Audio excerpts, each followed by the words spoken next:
If somebody has capacity and they want to get married, they have a right to get married.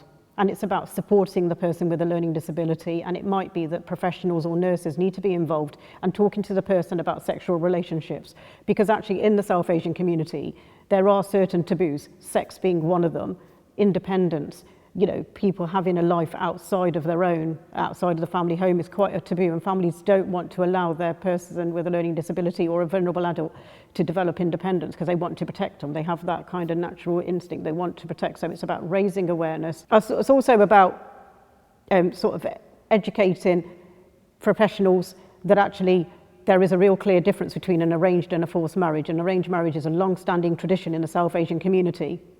But if somebody wants to get married, it's about supporting and making sure, because there has been the other side of it where somebody has got capacity and they want a relationship and the professionals have kind of jumped on it and thought, oh, well, actually that's a forced marriage now. And it's about finding the balance and treating it right and doing a bit of work with the service user client.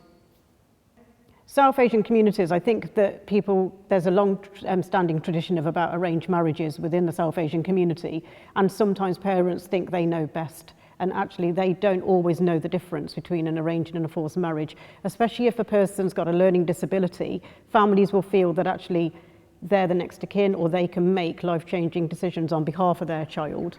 It is very positive. There's been a few cases where people think, oh gosh, you're challenging our religion, and it's not religion, it's nothing to do with religion. Forced marriages is a cultural practice, it's not a religious practice. So I think because I've used the media in the best way, and I've been able to challenge and talk about certain issues that are affecting our community, and I'm not stigmatizing a particular religion, I think I've got a very positive relationship.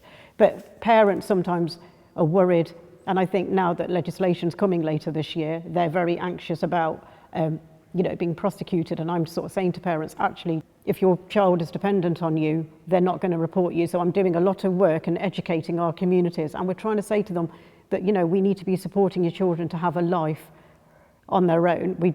A forced marriage is not a solution, and it's not a service, and I think it's about local authorities taking responsibility and supporting vulnerable families as well, because sometimes these parents are law-abiding citizens who are very desperate, don't know where to go, and have ended up kind of coming into the criminal justice system.